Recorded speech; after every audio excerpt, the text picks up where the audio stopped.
ബ്രിട്ടീഷുകാരുടെ കൂട്ടക്കൊലയ്ക്ക് സാക്ഷ്യം വഹിച്ച ജാലിയൻ വാലാബാഗിൽ നിന്നും നമ്മൾ നേരെ പോകുന്നത് ഇൻഡോ പാകിസ്ഥാൻ വാഗ അതിർത്തിയിലേക്കാണ്. ദേശസഞ്ചാരിയുടെ ഏറ്റവും പുതിയ വീഡിയോയിലേക്ക് എല്ലാവർക്കും സ്വാഗതം. ഇതാണ് ഇന്ത്യയും പാകിസ്ഥാനും ഇടയിലുള്ള വളരെ തന്ത്രപ്രധാനമായ വാഗ അതിർത്തി. ഇതിലൂടെയാണ് യുദ്ധത്തടവുകാരെയും അതിർത്തി ലംഘിക്കുന്ന മത്സ്യത്തൊഴിലാളികളെയും മറ്റുള്ളവരെയും പരസ്പരം ഇരു രാജ്യങ്ങളും കൈമാറുന്നത്. കുറച്ച് നാളുകൾക്ക് മുമ്പ് പാകിസ്ഥാനിൽ അകപ്പെട്ടുപോയ നമ്മുടെ ഒരു ഇന്ത്യൻ സൈനികനെ കൈമാറിയതും ഈ അതിർത്തിയിലൂടെയാണ്, ഇവിടെ വെച്ചിട്ടാണ്. ഈ കാണുന്നത് ഇന്ത്യയുടെ ഒരു അതിർത്തി കെട്ടിടമാണ് കേട്ടോ. ഇതുപോലെ ഒരെണ്ണം അപ്പുറത്ത് പാകിസ്ഥാൻ്റെയുമുണ്ട്. ഇതിൻ്റെ ഇടയിലാണ് ഈ പതാക താഴ്ത്തൽ ചടങ്ങ് നടക്കുന്നത്. ഈ കെട്ടിടത്തിൻ്റെ ഉള്ളിലാണ് നമ്മൾ പതാക താഴ്ത്തൽ ചടങ്ങ് കാണാനായിട്ട് പോയി ഇരിക്കുന്നത്. നമ്മൾ ഇവിടെ വന്ന് നിൽക്കുമ്പോഴല്ലോ എന്തെന്നില്ലാത്തൊരു സന്തോഷവും ഒരു അത്ഭുതവും ഒക്കെ മനസ്സിൽ തോന്നുന്നുണ്ട്.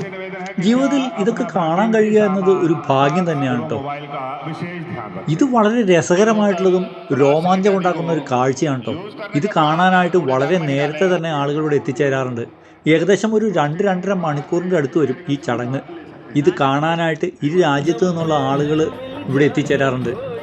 അതിൽ ഇന്ത്യയിൽ നിന്നുള്ള ആളുകൾ മുഖത്ത് ത്രിവർണ്ണ പതാക വരച്ച് തൊപ്പിയും ഷാളും ഒക്കെ ഇട്ട് കയ്യടിയോടെയാണ് സൈനികരെ പ്രോത്സാഹിപ്പിക്കുന്നത് കേട്ടോ. ഇതാ അവിടെ കാണുന്നതാണ് അതിർത്തിയിലെ ഇരു രാജ്യങ്ങളുടെയും കവാടം. അവിടെയാണ് ഈ പതാക താഴ്ത്തൽ ചടങ്ങ് നടക്കുന്നത്. ഈ പതാക താഴ്ത്തലിൻ്റെ ചരിത്രം പറയുകയാണെങ്കിൽ ഏതാണ്ട് 1959 മുതൽ ഇന്ത്യയും പാകിസ്ഥാനും ഈ വാഗ അതിർത്തിയിൽ സംയുക്തമായി ദിവസേന വീറും വാശിയോടും കൂടി വർണ്ണാഭമായി നടത്തി വരുന്ന പതാക താഴ്ത്തൽ ചടങ്ങാണ് ഇവിടെ നടക്കുന്നത്. അത് കാണാനാണ് ഞാനും ഇവിടെ കൂടിയിരിക്കുന്ന എല്ലാവരും ഇന്ന് വന്നിട്ടുള്ളത്.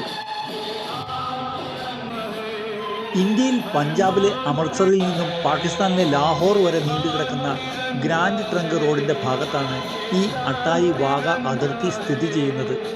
1999 കാശ്മീരിലെ അമൻ സേതു പാത തുറക്കുന്നതുവരെ ഇരു രാജ്യങ്ങളും തമ്മിലുള്ള ഏക ലിങ്ക് റോഡ് ഈ പാതയായിരുന്നു.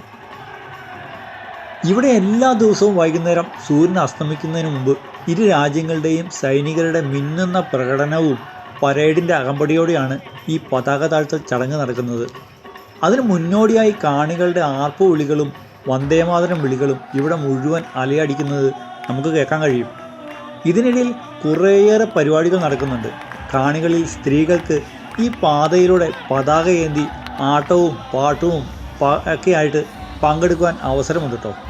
ഇതൊക്കെ കോർഡിനേറ്റ് ചെയ്യുന്ന ആളാണ് എന്ന് തോന്നുന്നു. ആ വെള്ള ബനിയനും പാൻറ്റും ഒക്കെ ഇട്ട് നടക്കുന്നതിലെ ഇന്ത്യയുടെ ഭാഗത്തു നിന്നുള്ള സൈനികർ ബോർഡർ സെക്യൂരിറ്റി ഫോഴ്സ് BSFും പാകിസ്ഥാൻ്റെ ഭാഗത്തു നിന്നും പാകിസ്ഥാൻ റേഞ്ചേഴ്സുമാണ് ഇതിൽ പങ്കെടുക്കുന്നത്. ഇതിൽ വനിതാ പട്ടാളക്കാരുടെ സാന്നിധ്യം വളരെ ശ്രദ്ധേയമാണ് കേട്ടോ. കൂടാതെ BSFിൻ്റെ നായകളുടെ മാർച്ച് പരേഡുണ്ട്. ഇതിൽ വളരെയേറെ പരിശീലനം ലഭിച്ച ആളുകളാണ് ഇതിൽ പങ്കെടുക്കുന്നവരെല്ലാം. ഇവർക്ക് ഇത് തന്നെയാണ് പണി. യുദ്ധത്തിനൊന്നും വേറെ പോകേണ്ടതില്ല. നല്ല ശമ്പളവും കിട്ടും.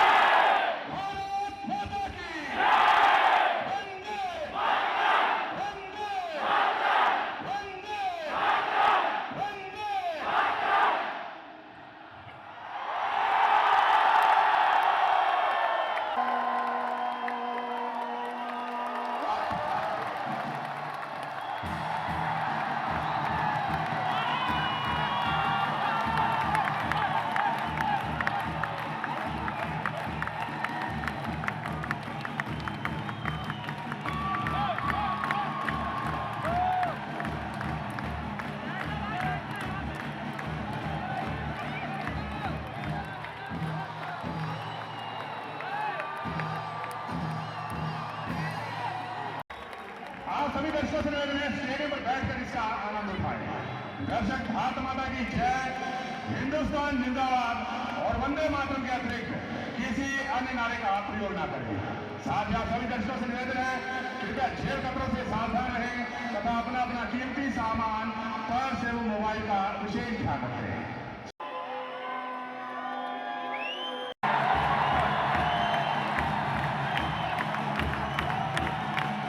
ഇവിടെ ഈ പരേഡ് ഇങ്ങനെ കണ്ടിരിക്കാനായിട്ട് വളരെ രസമാട്ടോ. സമയം പോണതേ അറിയില്ല. വളരെ വിശാലമായതും വേഗമേറിയ നടത്തവും കുസൃതിത്തരവും കൈകളും കാലുകളും വളരെ ഉയരത്തിൽ പൊക്കിയിട്ട് കാലുകൊണ്ട് ആഞ്ഞ് ചവിട്ടി മസിലൊക്കെ പെരുപ്പിച്ചുള്ള സൈനിക പരേഡും രണ്ട് സൈഡിൽ നിന്നുള്ള വെല്ലുവിളികളൊക്കെ നിറഞ്ഞതാണ് ഈ രണ്ടു വശത്തുള്ള പരേഡ്.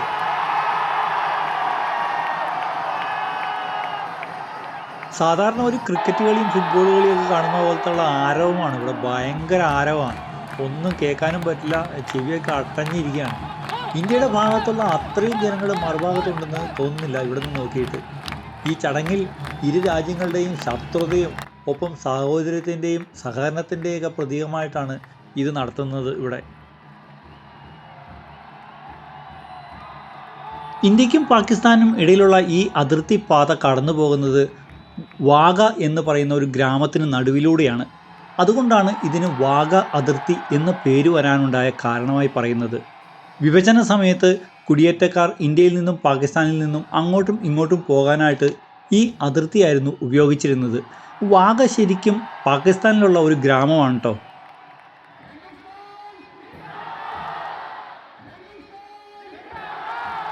വാഗ അതിർത്തി എന്നാണ് നമ്മൾ പൊതുവായി പറയുന്നത് എങ്കിലും ശരിക്കുള്ള ഈ അതിർത്തിയുടെ പേര് അട്ടാരി വാഗ അതിർത്തി എന്നാണ്. ഈ അട്ടാരി എന്നുള്ള പേര് വന്നത് അന്ന് ഭരിച്ചിരുന്ന മഹാരാജാവായിരുന്ന രഞ്ജിത് സിംഗിൻ്റെ സൈനിക മേധാവിയായിരുന്ന സർദാർ ശ്യാം സിംഗ് അട്ടാരി, ഈ അട്ടാരിയുടെ പേരിലാണ് ഈ അതിർത്തി അറിയപ്പെടുന്നത്. രഞ്ജിത് സിംഗ് ആരായിരുന്നു എന്നുള്ള കാര്യം ഞാൻ സുവർണ ക്ഷേത്രത്തിൻ്റെ വീഡിയോ ചെയ്തപ്പോൾ പറഞ്ഞിട്ടുണ്ട് കേട്ടോ.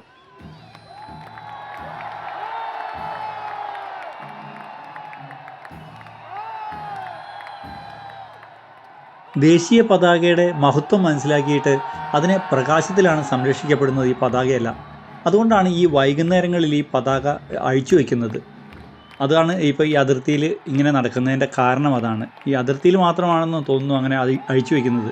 നമ്മൾ സ്വാതന്ത്ര്യ ദിനത്തിനൊക്കെ അത് ഉയർത്തി കഴിഞ്ഞിട്ടുണ്ടെങ്കിലും വൈകുന്നേരം ആകുമ്പോൾ അഴിച്ചു വയ്ക്കും. അതാണ് അതിൻ്റെ ഒരു രീതി എന്ന് പറയുന്നത്. നമ്മൾ ആ കാണുന്ന ആ ഇരുമ്പിൻ്റെ കവാടം, അതിർത്തിയിലെ ആ കവാടം തുറന്നു കേട്ടോ. അത് തുറന്നപ്പോഴുള്ള ആരവം ഭയങ്കരമാണ് കേട്ടോ. രോമം എണീറ്റ് നിൽക്കും, രോമാഞ്ചം ഉണ്ടാവും നമുക്ക്. പതാക താഴ്ത്തൽ ചടങ്ങ് ആകാറായി എന്നാണ് തോന്നുന്നത്. ഇല്ല ആയിട്ടില്ല, സമയമായിട്ടില്ല. കവാടം അവർ വീണ്ടും അടച്ചു. ഇത് കാണാനായി വരുന്നവർ നേരത്തെ തന്നെ ഇവിടെ എത്തിച്ചേരണം കേട്ടോ. സെക്യൂരിറ്റി ചെക്കിംഗ് ഒക്കെ കഴിഞ്ഞിട്ട് ആളുകൾ നിറഞ്ഞു കഴിഞ്ഞാൽ പിന്നെ ഉള്ളിലേക്ക് നമ്മളെ കയറ്റി വിടില്ല. ഏകദേശം ഒരു 3-4 മണി മുതൽ ഇവർ ആളുകളെ കയറ്റി വിട്ട് തുടങ്ങും. തണുപ്പ് കാലത്താണെങ്കിൽ നേരത്തെ ഒരു 5:30 ആകുമ്പോഴേക്കും ഈ ചടങ്ങ് ഇവിടെ അവസാനിക്കും. ചൂട് കാലത്ത് ഇത് 6:30 വരെയൊക്കെ നീളാൻ സാധ്യതയുണ്ട്. കാരണം സൂര്യൻ അസ്തമിക്കുന്ന സമയം അനുസരിച്ചിട്ടാണ് ഇവിടുത്തെ ചടങ്ങുകൾ ആരംഭിക്കുന്നതും കഴിയുന്നതും. അതുകൊണ്ട് ഇത് കാണാനായിട്ട് താല്പര്യമുള്ളവർ ഇവിടെ വരികയാണെന്നുണ്ടെങ്കിൽ വരുന്നവർ പ്രത്യേകം ശ്രദ്ധിക്കേണ്ടതാണ് ഈ സമയക്രമമൊക്കെ. ഇല്ലെങ്കിൽ നമുക്കിത് കാണാൻ പറ്റില്ല.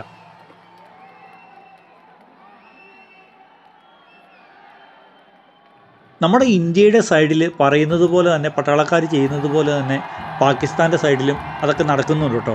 മുദ്രാവാക്യം വിളിയും വെല്ലുവിളികളും മസിൽ വരിപ്പിക്കലും ഒക്കെ അവിടെയും നടക്കുന്നുണ്ട്. ഇടയ്ക്കിടയ്ക്ക് നമുക്കത് കാണാൻ കഴിയും. ഞാൻ കുറച്ചുകൂടി താഴെയായിരുന്നു ഇരുന്നതെങ്കിൽ എനിക്കത് കാണാൻ കഴിയുമായിരുന്നു.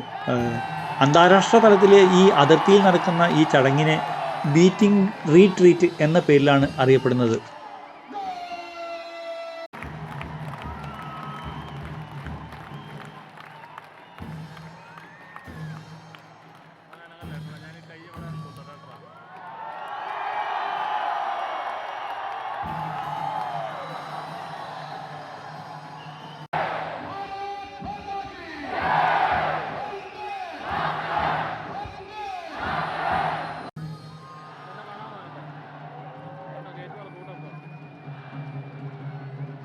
കുറച്ച് നേരത്തെ പരസ്പരമുള്ള ശക്തി പ്രകടനത്തിന് ശേഷം വീണ്ടും അതിർത്തിയിലെ ആ കവാടം തുറന്നു കേട്ടോ. ഇനിയായിരിക്കും ശരിക്കും പതാക താഴ്ത്തൽ ചടങ്ങ് ആരംഭിക്കുന്നത്. ഇതിപ്പോൾ 2ാമത്തെ പ്രാവശ്യമാണ് തുറക്കുന്നത്. വളരെ ശക്തിയിലാണ് തുറക്കുന്നത്. ഇതുപോലെയൊക്കെ തുറന്നു കഴിഞ്ഞാൽ ഈ കവാടം അധിക നാൾ ഉണ്ടാകാൻ സാധ്യതയില്ല. വേറെ ഉടനെ തന്നെ പണിയേണ്ടി വരും. പാകിസ്ഥാൻ പട്ടാളക്കാരും തയ്യാറായി നിൽക്കുന്നുണ്ട് അതിർത്തിയിൽ. കാര്യം ഇങ്ങനെയൊക്കെ ആണെങ്കിലും 2 പേരുടെയും കയ്യിൽ തോക്കൊക്കെ ഉണ്ട് കേട്ടോ.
ആ പരിപാടി തുടങ്ങാറായിട്ടോ. ഇരുവിഭാഗത്തു നിന്നുള്ള ഒരു സൈനികൻ കൊടിമരച്ചോട്ടിലേക്ക് പോയിട്ട് അതിവേഗം അതിൻ്റെ ചരട് അഴിക്കുന്നുണ്ട്. ഈ സമയത്തൊക്കെ വെല്ലുവിളികളും മസിൽ വരിപ്പിക്കലൊക്കെ നടക്കുന്നുണ്ട്. കവാടത്തെ ഇരുവശവുമായി നിരവധി തോക്കേന്തിയ കാലാൾപ്പടകൾ ശ്രദ്ധയോടെ കാവൽ നിൽക്കുന്നത് നമുക്ക് കാണാൻ കഴിയും കേട്ടോ. അതിനുശേഷം ആ ചരട് മറുവശത്തേക്ക് എറിഞ്ഞു കൊടുക്കുന്നുണ്ട് ഇരുവിഭാഗവും.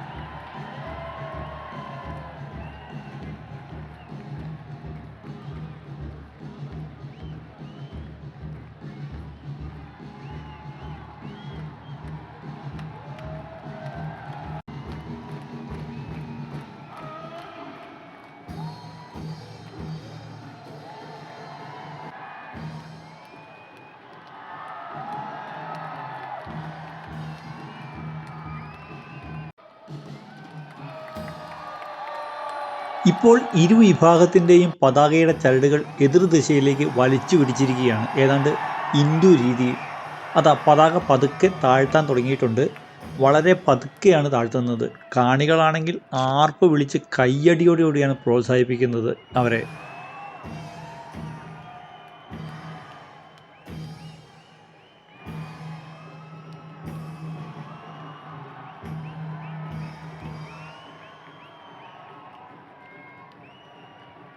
दर्शकों के ध्यान दें, आप सभी दर्शकों से निवेदन है, राष्ट्रीय ध्वज लगाते समय ध्वज के सम्मान में अपने अपने स्थान पर खड़े हो जाए।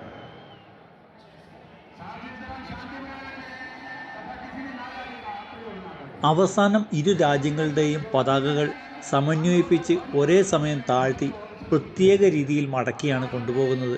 അതിൽ നമ്മുടെ അശോകസ്തംഭം മുകളിലായി വരുന്ന രീതിയിലാണ് മടക്കി കൊണ്ടുപോകുന്നത്.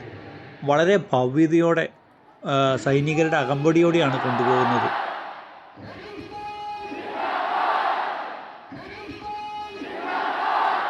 ഈ പതാക താഴ്ത്തൽ ചടങ്ങ് തുടങ്ങിയ ആദ്യകാലങ്ങളിലൊന്നും ഹസ്തദാനമോ പുഞ്ചിരിയോ ഷെയ്ഖ് ഹാൻഡോ ഒന്നും ഉണ്ടായിരുന്നില്ല. ശത്രുതാ മനോഭാവത്തോടെയായിരുന്നു ചടങ്ങുകളെല്ലാം നടന്നിരുന്നത്.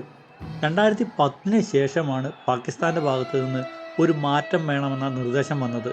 അതിനനുസരിച്ചാണ് ഇപ്പോൾ നമ്മൾ കാണുന്ന പോലത്തെ സമ്പ്രദായമൊക്കെ നിലവിൽ വന്നത്.